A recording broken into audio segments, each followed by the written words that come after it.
All right, let's talk some Tennessee basketball. It's kind of tough timing here as the news of Tony Vitello came out about 20 minutes before this, but it's a nice distractor. My friend Will Warren, a.k.a. Stats by Will, is here for a Tennessee basketball preview, an SEC basketball overview, and to get some college basketball takes on record. Will, good to see you, my friend. Good to see you. I love these new digs you got.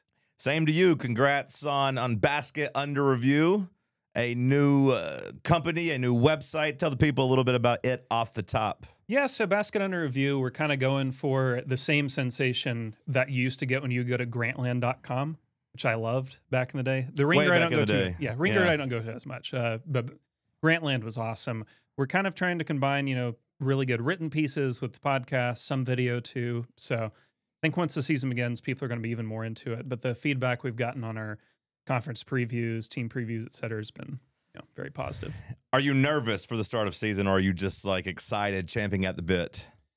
Pretty excited. I don't think I'm nervous. I feel like if Tennessee specific, if they didn't have the chance to play a Duke, if it was like you went in there and you're playing like a D2 or whatever like they used to, then maybe. But this is like they've got this, and then they had the private scrimmage against Ohio State. Like they're going to be pretty well prepped against a legit title contender, and then in an Ohio State, a team that's probably over 50% to make the field. Give me the nuggies from the Ohio State game. What were the big takeaways there behind closed doors? Because, the only thing that really got out that I saw was that Jacoby Gillespie, balled out. What else were the takeaways that you heard from behind the scenes? The surprising one I've heard is that Okpara has been pretty consistently the team's second best two-way player. So Gillespie being first, Ament's still very, very good. It's just that Okpara might be taking a new leap from what he was at last year, which would be very welcome for Tennessee. I think adding a third, all SEC type guy to that pack would really expand what they could do this year. Yeah, I mean, I've maintained that I want Okpara to be Tyson Chandler, like college version of him. Like just protect the rim, catch oops, be able to catch the ball, get your occasional putbacks, give, maybe 2 points a game on a little sky hook. Give me something like that. But that doesn't necessarily surprise me when you say and you specify two-way player, because I think Nate Ament, his offense is going to be there pretty much from Jump Street, but we know there'll be a learning curve on defense. I hope by the end of the year that has changed and, he's a two-way player. But for now, I'm completely fine with him just going out there to get buckets. Is he the most exciting part of this team for you when you look at Tennessee in general? Is it just what he's going to bring to the table as Tennessee's best recruit ever, as Tennessee's best NBA prospect ever, as the most, prized recruiting win in Tennessee basketball history? Is he story number one to you, or is there something else? Yeah, because, look, I think Jacoby Gillespie is probably the best college player in this team. Yeah. But Tennessee's had a great point guard for 4 straight seasons. I think Felix Okpara is a great rim protector. Nothing new for Tennessee. I think the defense is going to be great. Nothing new there. Ament is something different, where you have a 6'9" guy who, for a lot of teams, would probably play the 4. He might play some there this year, but I've heard Tennessee's mostly going to use him at the 3. They plan on running ISOs through him. They plan on letting him handle pick and roll. They're happy to let him run the break and transition. It's functionally, they kind of want to have 2 point guards, which I think is, that's a good thing, where perhaps last year it would become a little bit too Ziegler dominant. Lanier couldn't quite handle the ball as well when it was in his hands. So I think having that dimension, it's both scary because it's a true freshman. He's 18 years old, but it's exciting because there are going to be nights where, he's hitting shots, he's getting downhill, the defense is good, and you're looking at a guy who could give you like 30 points against Kentucky. Yeah, when you tell me he's 18 years old, you're technically right, but I don't view him that way. Like he's the level of prospect that comes in and he's 18, but he's been playing big basketball for the last like 3 or 4 years. When you look at the Team USA stuff and AAU stuff and just everything they've been doing with camps and tryouts and showcases, like to me he comes in as a grown man in college basketball. And when you tell me they're going to think of him, kind of as a second point guard, it does make me think. I know everyone's worried about the shooting guard, the number 2 position, but let's just say for all intents and purposes, we'll talk about Nate as a guard in this conversation. Feels to me like it would be the best 1-2 punch Tennessee's ever had at guard, kind of in the backcourt. Now maybe that's too extreme, but like when I look at the ceiling of Nate and like the way you put it, Gillespie's college basketball skill level, not necessarily saying he's going to go to the NBA or anything, but just in terms of being a guy that has a chance to go be an All-American or at least be a first-team All-SEC guy, that's pretty good in the preseason. Are there two other guards that you would look at, at least in the preseason, and say that you would had higher hopes for at Tennessee? All due respect to Chris Lofton and Juwan Smith, all due respect to Zakai and Vescovy or whoever else, but is it fair to say that those two might be the best on paper coming into the season? Yeah, I think it's fair to say. Definitely since Chris and Juwan. Yeah. You could go further back to 70s, 80s, whatnot. Sure. But I think, like, in terms of pure points per game, they might outpace those guys because they are going to be asked to do a lot. They're going to, as much as I like Felix, I don't really want him one-on-one posting up very often. No, I kind of feel like I kind of feel like all the scoring is going to be initiated through those two. Like, I do think Okpara can, like I said, have his 8 points a game, 10 points a game, 12 points a game, but almost all of that is going to be predicated on one of those other guys setting him up, whether it be, off a straight pass, off an alley-oop, or even, like, getting to the rim and him getting a weak side putback. Like, I do think Okpara is going to thrive with those guys.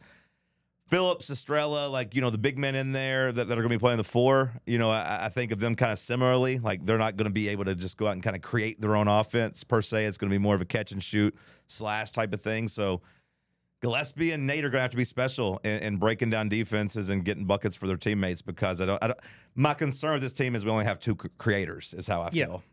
It would be nice if you get a third to emerge, like Ethan Berg from Israel. Sure. Maybe could. I liked him better when he was Eitan Borg, but he has shifted to Ethan Berg. He's anglicized it. Yeah. Berg, maybe. I don't really feel that way about Boswell. I've tried to get there, and everything I've heard is just athletically, it's not happening. As we sit here, I just expect absolutely nothing from Boswell when it comes to... I'm expecting a transfer at some point. I don't expect... He's not playing in my equation at all, like, for this season. I'm open to be pleasantly surprised with him, but, like, he's not even in my, like, 8, 9, 10-man rotation right now. Yeah, I think weirdly, your best shot could be, like, an Estrella or somebody. Okay. Where Estrella was a stretch big in high school. I know he hasn't shot jumpers at Tennessee yet, but... And in his high school in Maine and on the AAU circuit, he was pretty consistently taking a couple threes a game. And I think if you allow him to do that, almost functioning a little Kamwa-like, though you would hope less frustrating, that could be a dimension Tennessee could really use offensively because as it stands right now, your 4 and 5 lineups, just in general, there's not like a shooter you can really point to. There's no Igor, obviously, but there's not even really a Kamwa at the moment.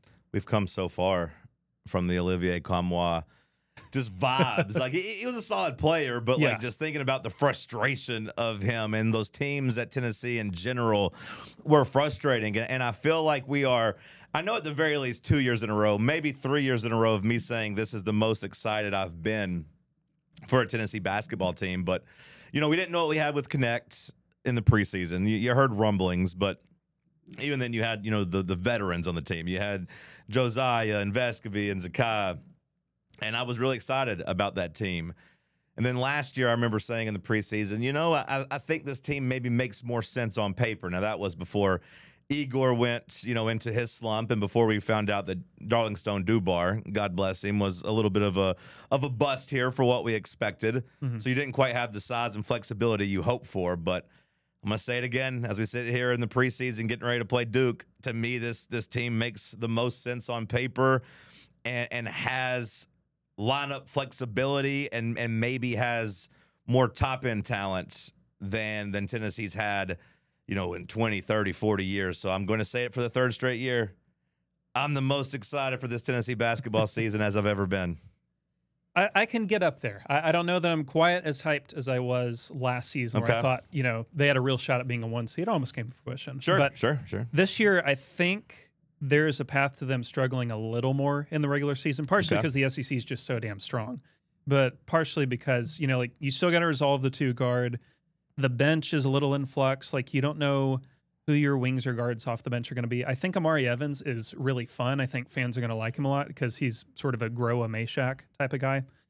But he is going to foul a lot, and you're going to have to deal with, him getting a little too physical sometimes. But those type of guys you can get behind. I'm really interested to see how much they use Dwayne Brown as a smaller big. The big man rotation in general is going to be fascinating to me because you said it earlier, but Nate Ament seems like he should be a power forward, especially in the college game where they're not necessarily banging you around in the post too often. There's not a lot of quality bigs in college basketball these days. But it seems as if Tennessee has said, hey, you're not going to have to do that, brother. You can come here. We'll get you ready for the NBA. We didn't put Kevin Durant in the post. We ain't going to put you in the post. So, it seems like Tennessee might be going back to kind of the too big look, that Rick Barnes hey, get the ball in the post, baby. This is how I feel. You're turning me back to the old me. Let's do some post-ups. And how they do that and how they handle the spacing does give me a little concern.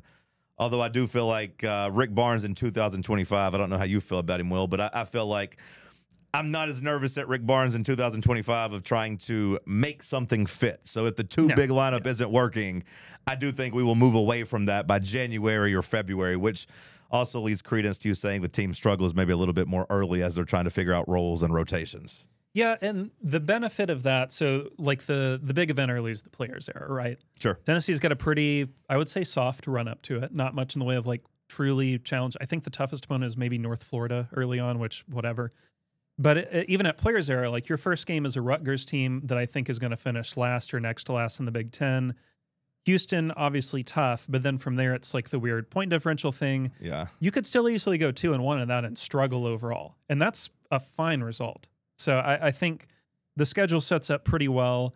It's good for Tennessee to get Louisville to come here.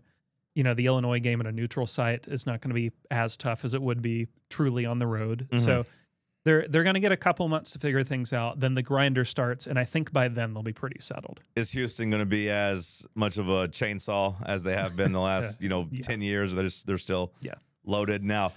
I will say that it did feel like Tennessee. Now don't get me wrong, they were going to go after Nate Ament hard regardless, but bringing in Carey, talking about Estrella, it seems like they've looked at and wanted some more size coming out of that Houston game. It does seem like Barnes looked at that and said, having 5 guys out there that are 6'4" or bigger and have long arms, there's a pretty big advantage to that because, God bless him, but Zakai Ziegler, he was drawing dead in that game against Houston. There's only so much you can do with your size limitation. So to bring all this kind of circular, and you talked about Tennessee having a different point guard, things we're most excited about. I think every fan would say Nate, but for me, it is kind of a 1A, 1B. I'm excited for Jacoby Gillespie. The hometown kid, the quotes have been awesome. Him saying, I've always wanted to represent Tennessee. I'm pumped to finally be able to. But just from a basketball standpoint, I'm excited to have some size at point guard and to have a just legitimate scorer, a guy that can go out and get you buckets. I never really felt that way about Zakai. I'm not trying to be disrespectful. I understand, top 2, top 3, maybe best ever point guard, Tennessee in their history. I'm not trying to throw him away, but just the different style, it's going to be a nice switch up for me, and I'm pretty pumped for that. And I think nationally, that's really being overlooked with Jacoby Gillespie. I do feel like, Tennessee is going to always cry about something. Maybe I'm guilty of it too, but I do feel like putting Tennessee at 18th, I feel like it's disrespectful to Rick Barnes. I do. I do feel like it's disrespectful to Gillespie and Nate Ament as well.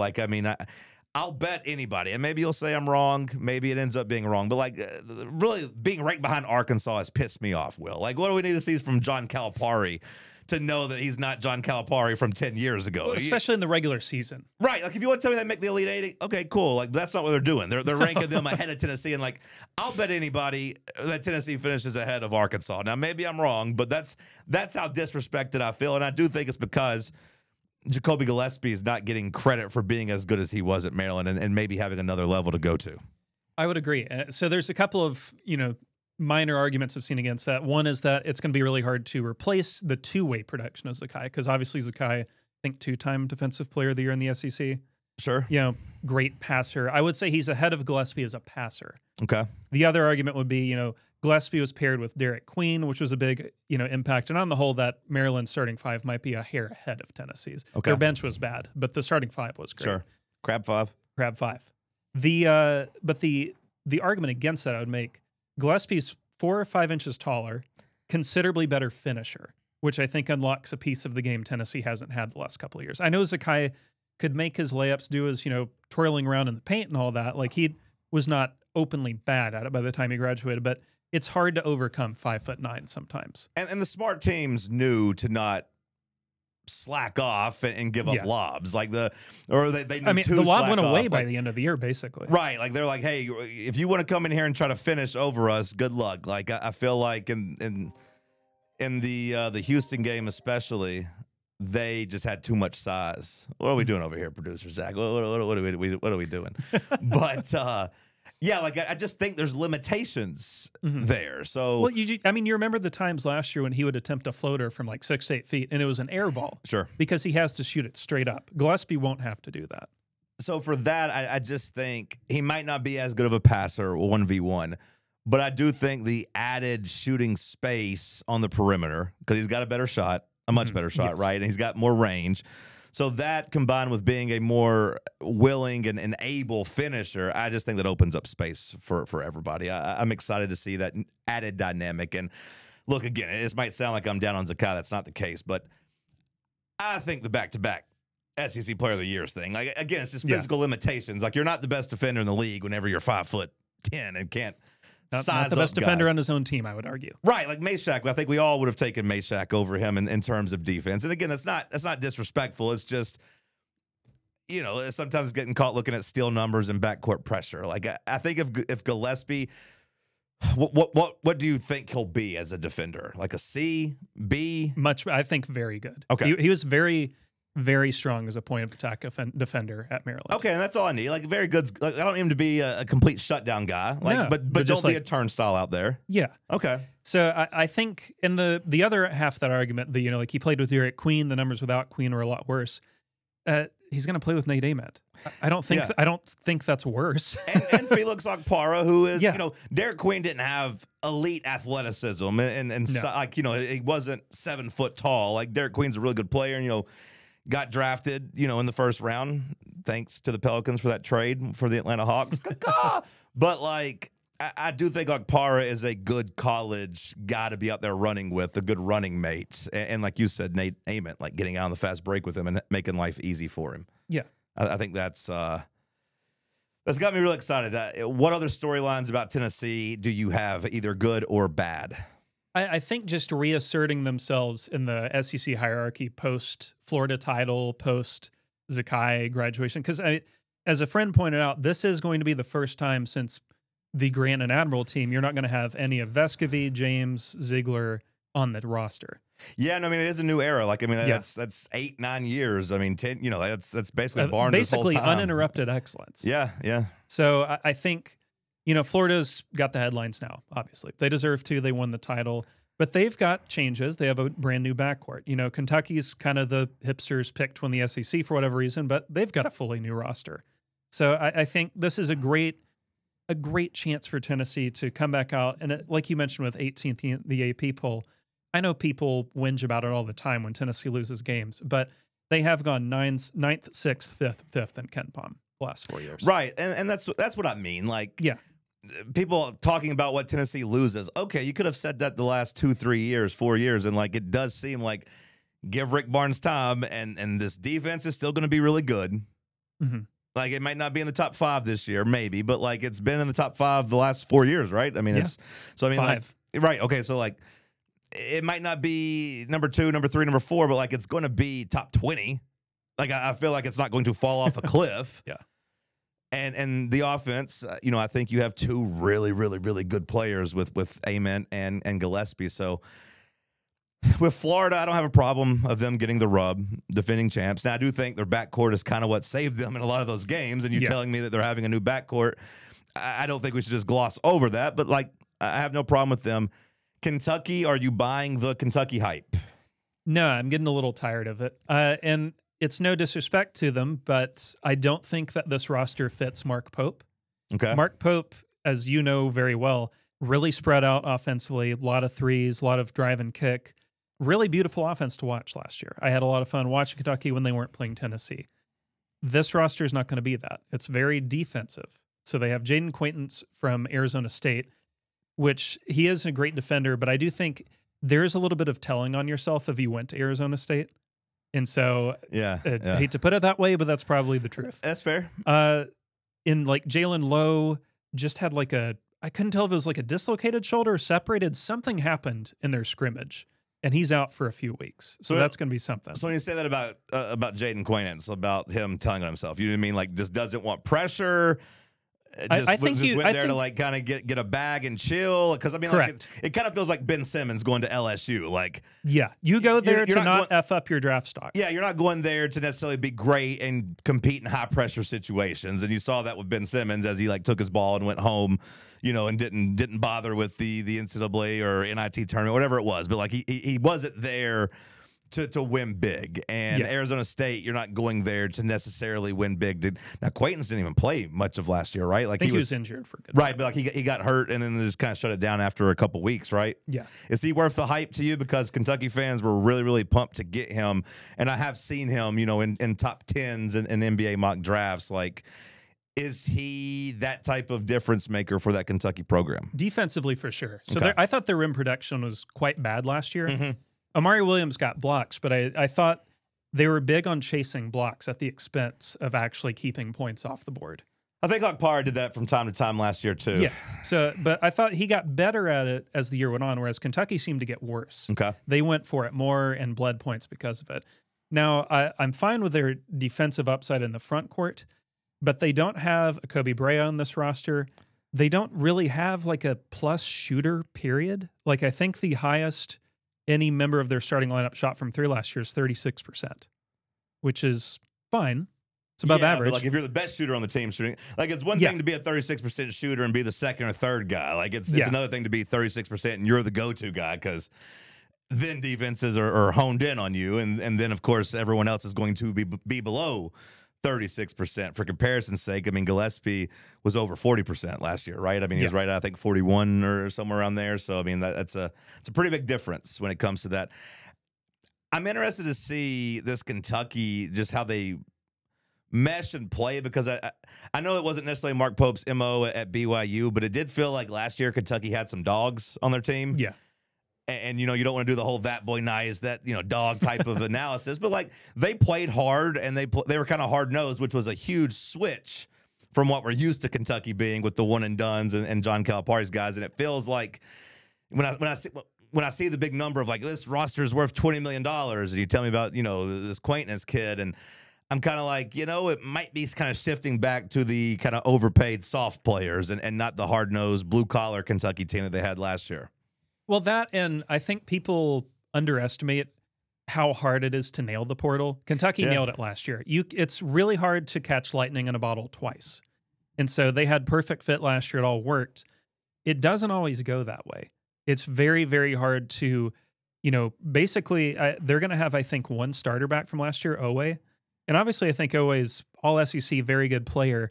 But when you have four new starters, you know, considerably different minutes split on the bench too. Like, the only guy you're going to remember is Brandon Garrison from last year coming back. That's about it. Like, even some of those lower end recruits went elsewhere. Any of those white boys come back? Those freshmen that busted Colin Chandler is back. The Don't ones worry. that busted our ass in Knoxville in that weird game.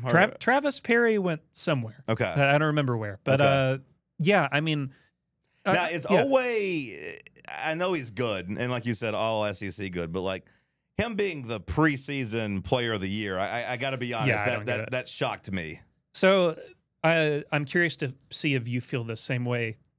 Even in the NBA, we don't see a lot of like double or triple jumps. Okay. So like, you have the initial breakout, you have the leap. You don't often, except with superstars, see the second leap. Right. There are guys who break out from like a fourth or fifth starter to second banana on a good team. Sure. It's really hard to go from second banana to top dog. And so, you know, Owe was, I would say, kind of like 1A, 1B top dog last year on that team. And he doesn't have like a superstar recruiting profile. He doesn't have any of the athleticism things that would make me think, oh, he could do it a second time. Yeah, like he was a really good player last year, but like you're saying, like to even be the lead banana on Kentucky, like that would take him getting a little bit better and just kind of getting some plays called for him and confidence and all that. And like maybe that's attainable, but to go from second banana to lead guy to best in the whole entire conference, that's where I kind of threw the challenge flag. I mean, it's like a 16 points a game score last year, which is good.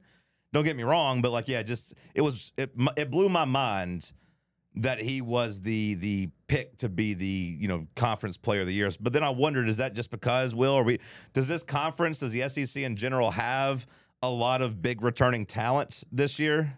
Because he is at least a returning guy, and I get not giving it to Gillespie or Aments, of course, as newcomers and freshmen. I get that, but like the rest of the conference, are we looking at a bunch of returning talent? See, like if you were looking for a leap guy, I would have gone LeBaron Philon at Alabama Okay. because I thought he got more minutes as the season went on. He was a clear breakout star for that team. Again, very hard to do a second breakout, but he's at least a 5-star. I can understand where that would come from.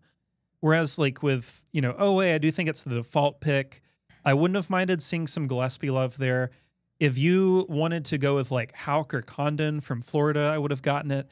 But Oweh was a weird pick to me because he doesn't have that like star plus athlete profile I'd look for from that.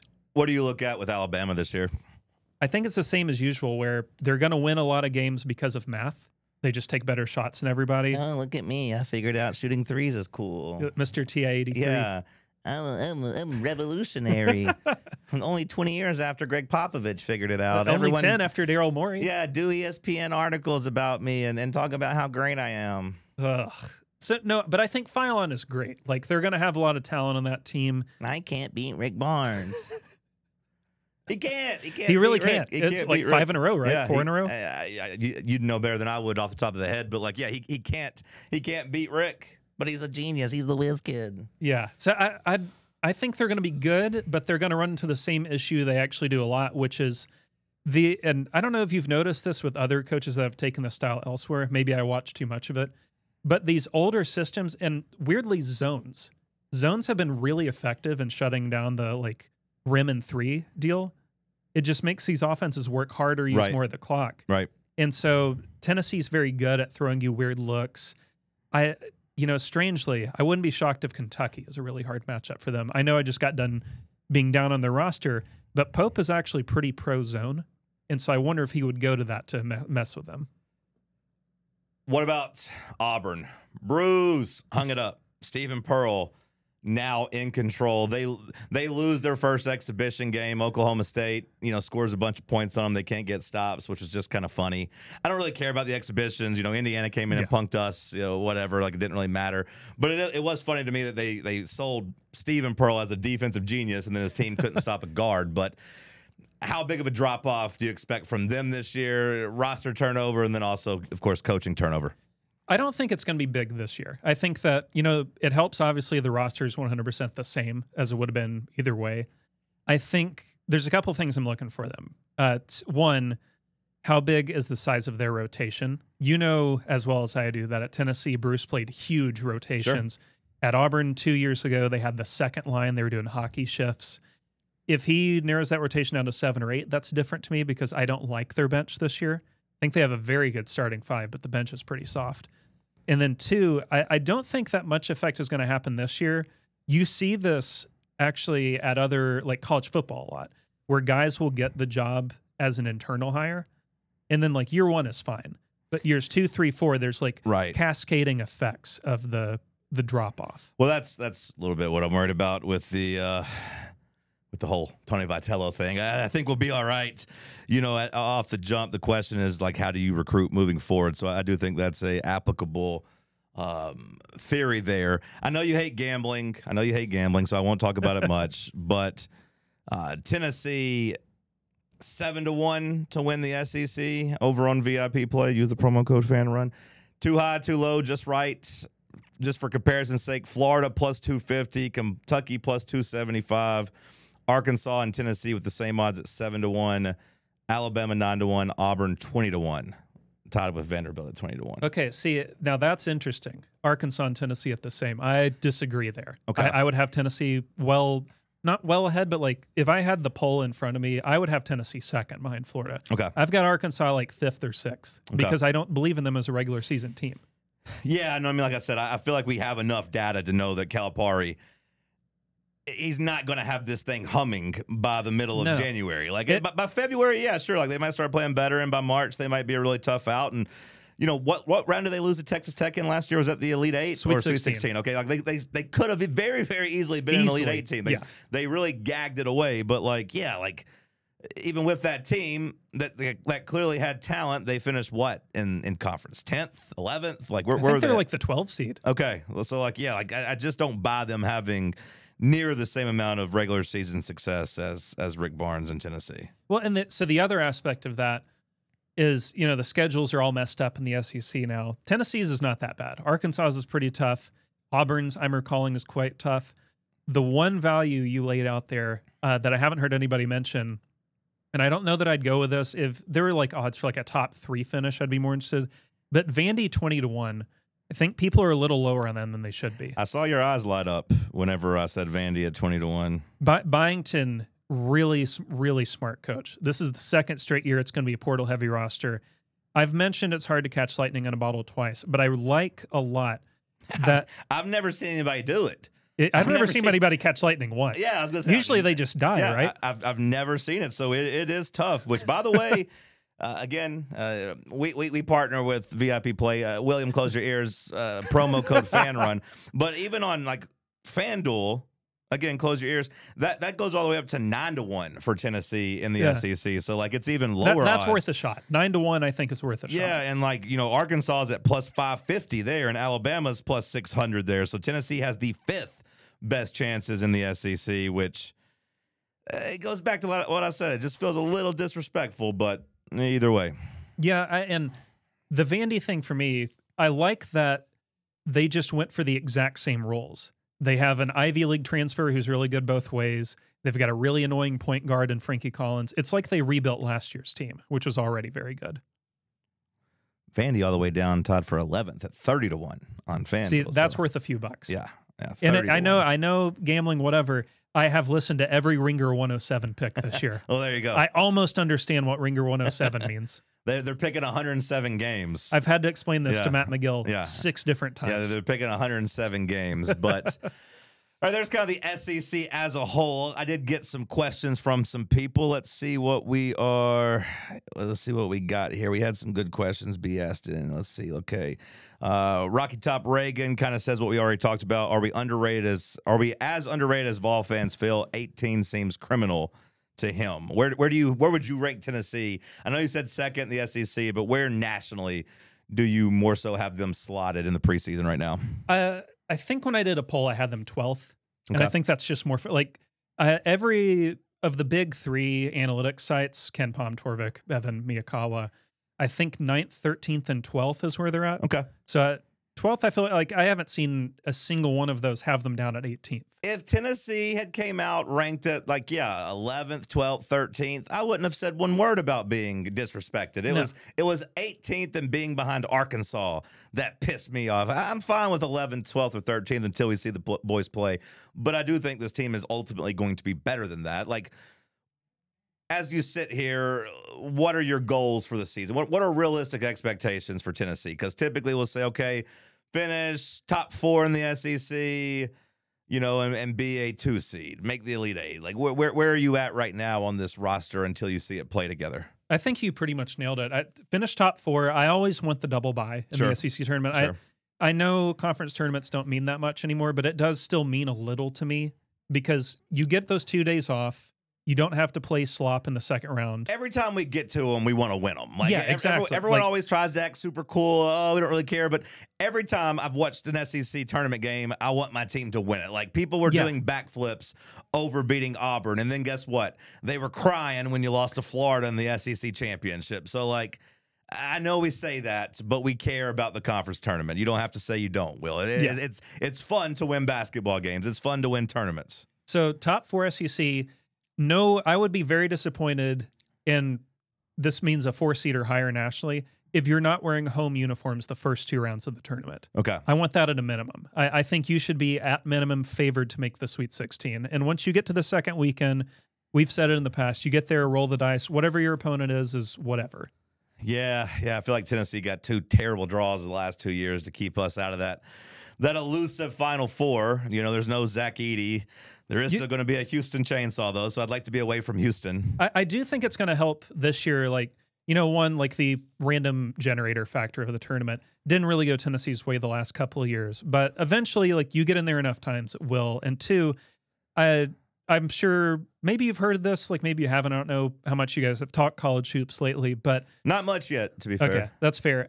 Everybody I've talked to and my own expectations, we think college basketball is going to be a bit down this year. Okay. Because COVID years are aging out.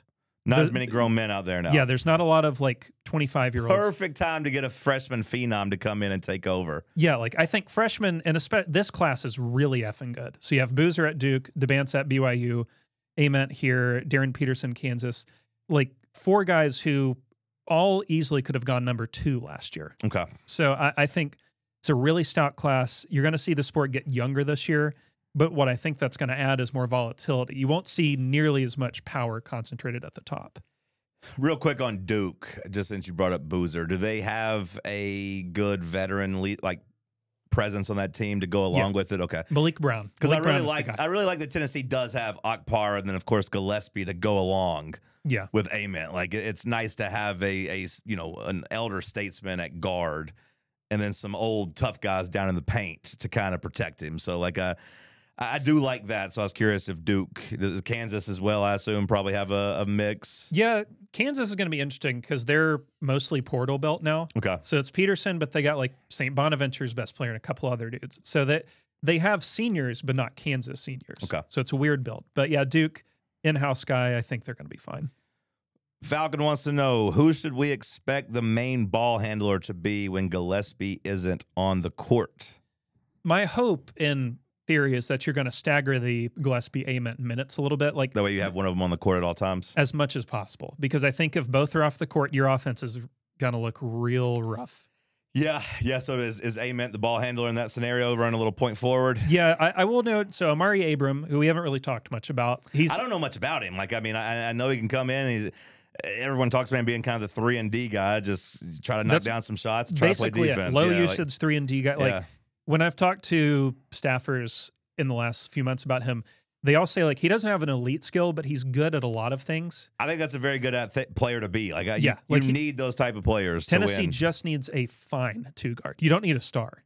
You just need like a solid weak link. You need somebody that can help on defense, be in the right place, and just knock down open shots. Like, yeah.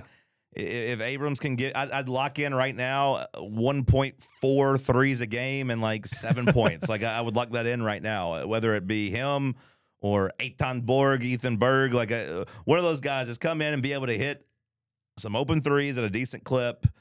And yeah, just don't be bad on defense. And it's good to me that he's got the career hit rate of 37% from 3. You get that this year, 37% from your 2 guard, you're happy. Yeah, especially if your lead guard or your main guy, Gillespie, is shooting, 40, 41, 42%. Yeah, and same with Ament. Ament was at 41% his final year of high school ball. What would you set his expectation at, Nate, from a 3-point shooting? And you can give me his points as well, because I don't really know what to make of the 3-point percentage. I mean, I saw the high school number, but it's high school. It's not. Yeah. It's not exactly. It doesn't exactly.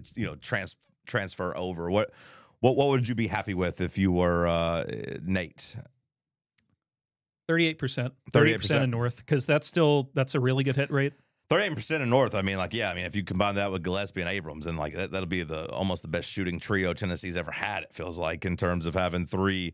It'd be like those final 2 months of 2022. Yeah, well, especially having 2 at such a big clip, because I mean Abrams ain't going to be shooting a lot of them at 37%. Like I said, he might be shooting 3 or 4 a game, but I feel like Gillespie's going to be a big volume guy. I would be surprised if he didn't shoot 6 threes a game at least. I'd say 8 or 9. I was going to say at least, like closer to the 7 or 8. So like I don't know how many Nate expects to get up. I'm very curious to see what they do with him in terms of where they try to play him and what they try to do and just how those two mesh. Are they running a lot of the pick and rolls, pick and pops type of offense that you see in the NBA that he's probably played a lot of in his career? Is he just kind of sometimes in a corner spotted up, waiting on the ball to get to him? Because for as great as Connect was here, like a lot of times he was just like, hey, stand here and wait, and we'll kick it out to you, or come around this screen right here and we'll get it to you. It wasn't always the same with Connect. I think that's going to be a big feature. They'll probably run him off screens. He had a lot of experience running off ball screens in high school. I can't imagine there's too many people in college basketball that's going to be able to like affect his jumper, coming off of screens. Like, not on the perimeter. Right. That's like staying with him, like athletic enough to stay with him, and also big enough to like, contest without fouling. So you say you did a lot of that in high school? A lot of that in high school. The Amen aspect that does worry me a tiny bit is perhaps like he is thin. 6'9", 6'10", and at his frame, the KD comparisons are apt. But he's put on some muscle that they really talked about. They're saying what, like 30 pounds of muscle they're claiming, or half that? Yeah, okay, half 50. That's fine. That's 15 still good. Yeah. So, but you're worried about him just getting kind of knocked around. Well, especially against some of the burlier types, like Florida's front court could be like that. Could be a tough matchup. Well, that's why, I do think that's if Barnes really utilizes him running around, that's how you keep those big guys from banging with him. Like if they can't chase him on the perimeter and around screens, I mean, that opens up a complete new game for him. That's what makes Kevin Durant so tough to guard, is that he has a height advantage over pretty much everybody that's out there on the perimeter. So that'll be interesting. What about this year's team can get Tennessee over the hump to the Final Four if Tennessee is going to make its first ever Final Four? Bracket luck? Bracket luck. That, and like the big thing for me is always just, this is luck too, but 3-point percentage in March. If you can not have a game where you're at like, even when they made the Elite Eight against Purdue and lost in a pretty valiant effort, you still had to survive that Texas game where you shot 12% from three. Yeah. You can't have a game where you go below like 25 in March and feel great. I have a different answer, but it's also what I've been talking about this entire show. Yeah. I just think the biggest asset this team has and is going to have, and what ultimately would get you to the Final Four, is that, and I know it's a little contradictory and oxymoronic, but you got two alpha scorers.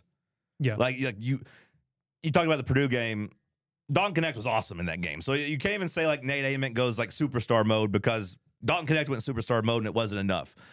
What Dalton Connect didn't have, though, was a second guy out there to take any pressure off of him. You know what I mean? Like Zakai was a complete dud in that game. We know what happened with Jonas Adu, like Josiah and Vescovy, like they couldn't make shots. Like, I think Vescovy went 0 for 6 or something. Like and Zakai was like 1 for 13, or not that bad, but like 2 for 14. It was something really bad with him. So like, I do think having two go-to scorers, two guys that I'm counting on to be able to get buckets, changes the ceiling of the team for me. And even last year against Houston, you didn't even really have one scorer. Jordan Gainey went out on his sword. Shout out to him. But like, none of those other guys, Lanier couldn't shoot, Zakai couldn't shoot. Like, I do think having a guy who can be a one-on-one matchup hunter will matter a lot. Yeah, because Tennessee, for as good as they were last year, I mean, you wouldn't even say Lanier could do that. No, he couldn't. No, he couldn't at all. So like, I mean, like you have an alpha out there that at his peak powers could be a guy that's unguardable, and you have his sidekick should be a guy that is optimal at breaking people down whenever he kicks it out to them scrambling. So like if Nate gets going and let's say a double team comes, or they shut him down, if the ball finds Gillespie and the defense is scrambling and rotating, either he can hit an open three or have that secondary creation where then he makes a move and he cuts in, and then all of a sudden the defense is completely out of whack and he can either get to the rim and score or, of course, find somebody wide open. I don't think last year had that with Lanier because he didn't have that second guy, and Lanier wasn't even a guy you give the ball and get out of the way of most times, and Connect didn't have a second guy. So that would be my answer to that question. Is this the hope is that you have two guys that are going to require all the defensive attention. And if you got two guys that take all the attention, that means they can't do it. Do you have a prediction right now, Will, on the closing five? What do you think the closing five ultimately looks like?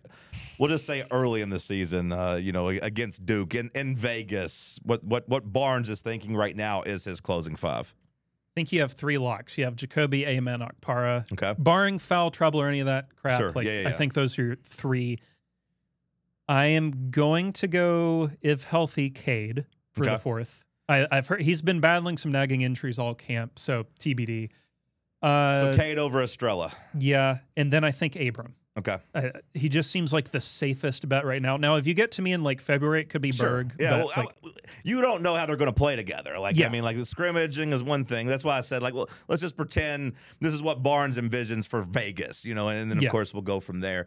So you have Phillips over Estrella, which I don't think is a bad take, but like, I worry that we might need Estrella, like his shooting, because I do worry about just how Cade and Akpara is going to play big minutes together.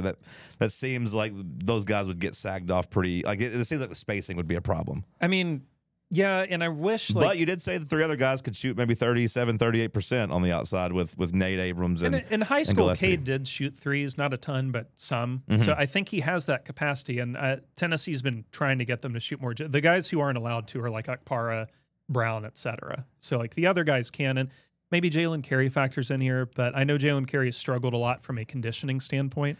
So I'm not anticipating much there. I think he'll be like a 10 minutes a game guy. Like come in, bruise a little bit. Yeah, come in, bruise. And like he did against Tennessee, you know, come in and if he has it going, maybe he plays more that game. Maybe he's maybe he can come out and score 14 points in like, you know, 15 minutes and bring some toughness because he played really well offensively against us last year. Yeah. Are you buying it all? Cade Phillips minutes at the 3. They keep talking about him being able to play the 3. I think they're going to try it, and they're going to ditch it pretty fast. Okay. I mean, like these early games, try anything. You know what I mean? Throw it out. But, like, it doesn't feel like a legitimate option to me. So Florida actually is going to have to do this. So their current starting 5 is the 2 backcourt guys, and then Hauk, Condon, and Chinyelu all together. Doesn't seem like, you know, great spacing there. Yeah. Over under 7.5-man rotation by February. Do you think we're still playing at least 8 guys? Let's say 12 minutes a game to be officially in the rotation. Like, I'll go over with 8. Okay, but I don't think beyond that. Okay. All right. Any final thoughts? Any final takes you want to get on record, Will? I think this team's gonna be very good. I've got them at a 3 seed personally. Okay. Again, get to the second weekend. We'll see what happens from there, but. This is just another year where it's really in the midst of like some chaotic things going on elsewhere. And you look at some of the blue bloods in this, you know, sport, like Indiana's on their 5th coach in the last 15 years. UCLA, you never know about. Kentucky just changed coaches. You know, Michigan State's coach could retire at any point. It's nice that we have this baseline every year where it's like Tennessee, very likely going to be top 4 in the SEC, going to be a top 4 seed nationally, going to be top 15 like overall. It's nice to come in every season, almost regardless of who's on the roster, and be like, we know that this is going to be pretty good.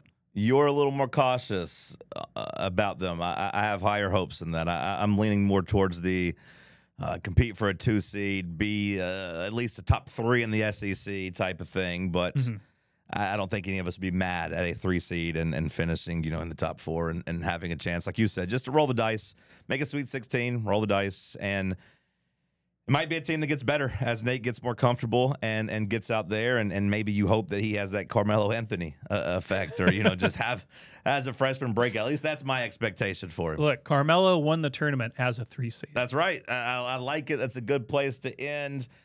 Plug it one more time. Tell people how to come find your work at Basket Under Review. BasketUnderReview.com. We've got a great Discord that I think you signed up for, maybe? I've never joined it. I did sign up. I didn't get the invite for a while, and then I got the invite, and I was like, I'm not in the college basketball mood yet, but I will be in there shortly because I am now in college basketball mood. Like, when I got it in September, I was like, not quite ready for that.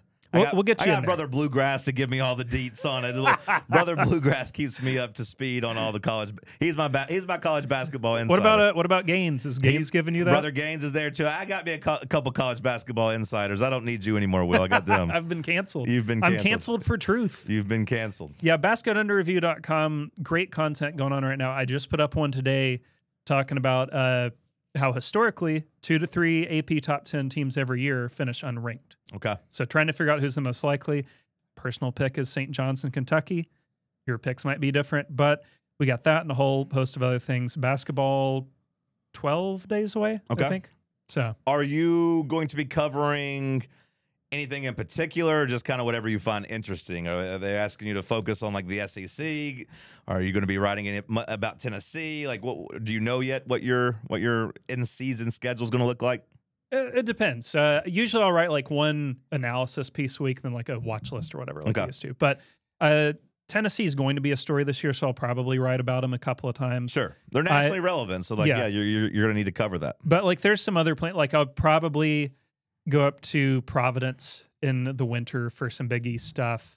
Okay. I'm trying very hard to make so BYU plays at Kansas in January. Now Kim English is still at Providence, right? For now, that's I part was going to say it didn't go well. I know last year was very, very bad. I'm going while I still can. Are they going to have a chance this year? Do they do anything in the portal? They should be like bubble material. Okay, because I'm rooting for them, but like last year it was not a very good venture of rooting for them. Like it was not fun.